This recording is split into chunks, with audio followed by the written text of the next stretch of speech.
I've used both the Ray-Ban Meta Gen 2 and the Meta Ray-Ban display glasses for over a month. In fact, I've used the Ray-Ban Meta Gen 1s since they came out, basically, and of course have amassed a ton of them. And now I also have the Meta Ray-Ban display. So let me tell you the differences between them and like what I ended up reaching for the most when I was actually on vacation with all 3 pairs of glasses. But first, let me clarify something that I see a lot of people get very confused by. I've heard people say the terms the Gen 3s. There is no Gen 3 of the Ray-Ban Meta glasses. There's only Gen 1 and Gen 2, and then there's the Meta Ray-Ban display, not the Ray-Ban Meta, so they flipped it, and that's these glasses. And the main difference between the Gen 1 and Gen 2 glasses and the Meta Ray-Ban display is that the Meta Ray-Ban display has a display in the lenses, whereas the Ray-Ban Meta don't have a display. I have been asked by people if the Ray-Ban Meta Gen 1 or Gen 2 will ever get the update that allows it to have the displays in them like the Meta Ray-Ban display glasses. And that's not possible. The hardware is completely different. You can even see from the size between the two how much bigger the display glasses is versus the Ray-Ban Meta glasses. And that's because the hardware is completely different. Okay, so now that we know what we're talking about, we're comparing glasses without the display versus the glasses with the display. Let's start with the price point because it is quite drastic. So if you're looking for the ones without the display, right now the Gen 1 is on sale for $225 until I don't know when, but if you do get them, use my code Jasmine at checkout to get the discount. And then the Gen 2s are $379, so almost double the price of the Gen 1s. And these again are the glasses that don't have the displays. Now the glasses with the display in them is $799 plus tax. Is well over $800, and you can currently only buy them in person at either Best Buy or a Meta store, so just US only. So comparing the display glasses to the Gen 1 glasses, it is nearly 4 times the price since the Gen 1s are currently on discount. When I first got the display glasses, I was really blown away because they are just so futuristic. It is actually insane, the fact that they do have a display in them. The lens itself is really see-through. Something else that's really cool is you can actually use the side as a control, so you don't always need to wear the wristband, which, yes, by the way, you do need to use this wristband in order to control the Meta Ray-Ban displays, but you can actually swipe on here and you can fully swipe on the side of these glasses to fully control them. The display is so cool and it's very helpful, and it's living in the future. And I just never even imagined that I would ever go back to the non-display glasses after I've already experienced the future.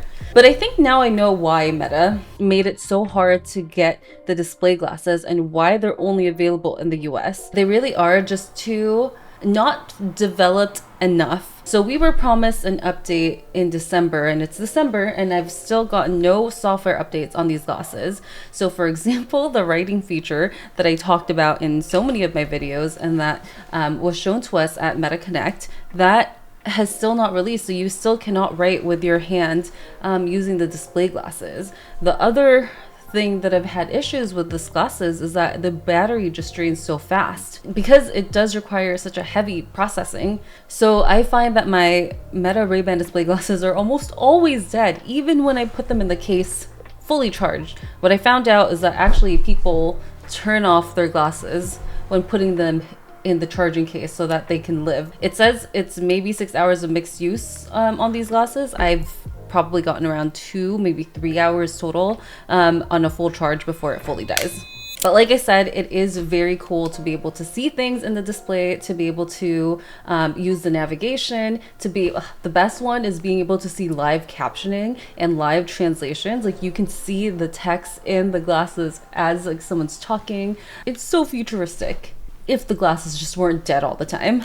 Which brings me to these. These are the Ray-Ban Meta Gen 2s. I do have a whole video comparing the Gen 2 to the Gen 1, which I'll link here in the description somewhere. So I'm just going to refer to both the Gen 1 and the Gen 2 as the non-display glasses. So when I first got my display glasses, I thought that there was no way I would ever use the non-display glasses. I was convinced because of how cool it is to have the displays. But when I went to on my trip to Hawaii recently, I reached for these glasses more than any other pair I have. This is the Gen 2. And there is several reasons for that. But before I get into it, actually, I do need to tell you all about something really cool that I have and something that makes the non-display glasses and the display glasses so different. As you know, the display glasses have the wristband attached to it, and this wristband is so cool. It allows you to be able to control your glasses with very small micro gestures, whereas these glasses, which is the non-display glasses, they do not have a wristband, and the whole control system on these glasses is just voice activated.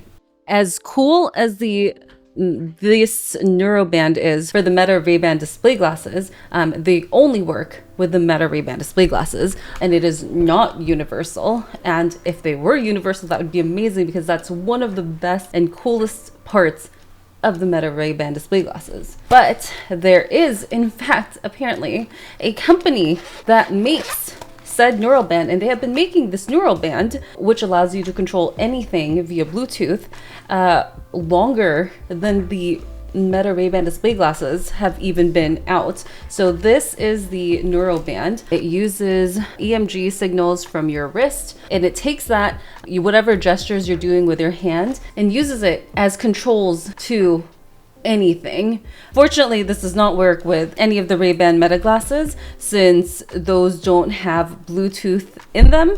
But for example, they work amazing with my Rokid AR Spatial. So this is my Rokid glasses, and this is the controller that you use with the glasses, and I can pair this with these two, so I don't have to touch anything, and I can control this whole ecosystem. The Mudra Link also pairs with a ton of other different products, like your laptop, tablet, your phone, a universal touchless controller. I have a whole video on it, which I'll link down below, but thank you, Mudra Link, for sponsoring this video. Okay, so back to the non-display glasses. Why did I reach for these so much when I was in Hawaii? Well, big one is they're so light. First, when I started using the display, I didn't realize, I knew they were heavy, but maybe I was so excited by how cool they are, which they are very cool, that I just kind of became blind to it. But when I put on the Gen 2, which is lighter than the Gen 1 glasses, by the way, it is almost a third lighter than the display glasses. But when I put these on, they feel like nothing. They're so light. And so when I'm out and about all day doing fun stuff on my vacation in Hawaii, then these glasses do allow me to use them all day, every day. So I'm capturing everything that I'm doing while I'm out and about. And the battery life on this is so much longer. So the Gen 1 of the non-display glasses, which is the Ray-Ban Metas, is up to 4 hours, but the Gen 2 is up to 8 hours of battery life. Like I said, the display glasses is supposed to be 6 hours of mixed use. I'm probably getting 2 to 3 hours on it. So by far, if you just really want to capture a ton of footage and photos and be able to be in the moment, ask questions, whatever, while you're on your vacation or while you're out and about all day, the Gen 2 beats the Meta Ray-Ban displays by far. They are just way more useful because of the fact that they can stay alive. That is the main reason why I would recommend these over the display glasses. The display glasses, you just have to charge them way too much, and they're always dying, and there's just not enough features in them yet. Which, if you want to know all the features that are currently in there, I'll link the video below, because I have talked about it. Actually, I'll add it to the end of this video, because they are very cool glasses. They're just not ready. So if you're trying to make your decision between the non-display glasses versus the display glasses, currently I would recommend going with the non-display glasses, especially because they are more than half the price of the display glasses. Now, if you want to compare which one you should get, the Gen 1 versus the Gen 2 of the non-display glasses, I do have a full video comparing those two, which I'll also link in the description below. I should say I do now have an affiliate link for the Ray-Ban Meta glasses. So when you're on Meta's website, during your checkout, you can type VR with Jasmine, and and that will get you a discount on these glasses if it's available. So just try it out because it might have a discount code related to it. So again, that's VR with Jasmine, and you use it on meta.com during checkout.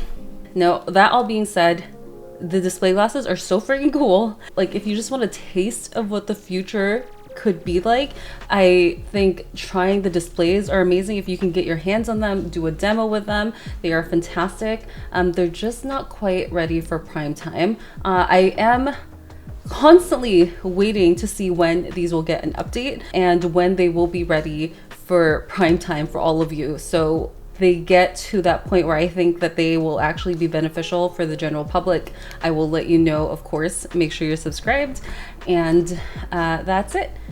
Happy New Year. Thank you so much for being a part of my channel and discussing technology with me. You know how much I love tech. I hope you've had a chance to reflect on 2025 and, you know, thank yourself for all of the wonderful things that you've done, because sometimes we're so focused on New Year's resolutions that we don't take the time to think about everything we've accomplished, how much we've grown in the past year, and really thank yourself and appreciate yourself for everything that you have done. So with that, thank you for being a part of my 2025 and hopefully in 2026. Man, I do have some goals I want to accomplish in 2026. I'm making this up as I go. I don't have them quite yet, but one of my channel goals for 2026 is to live stream once a month, every month at least. That's it. Once a month, every month. I would like to live stream and spend more like interactive times with you all. So yeah, keep me honest. Like, comment on my videos if you see that I have not gone live on a month, and just, you know, and really just make sure I do it. Let me know what goals you have for 2026. I'd love to hear it, and I will see you next time. Goodbye.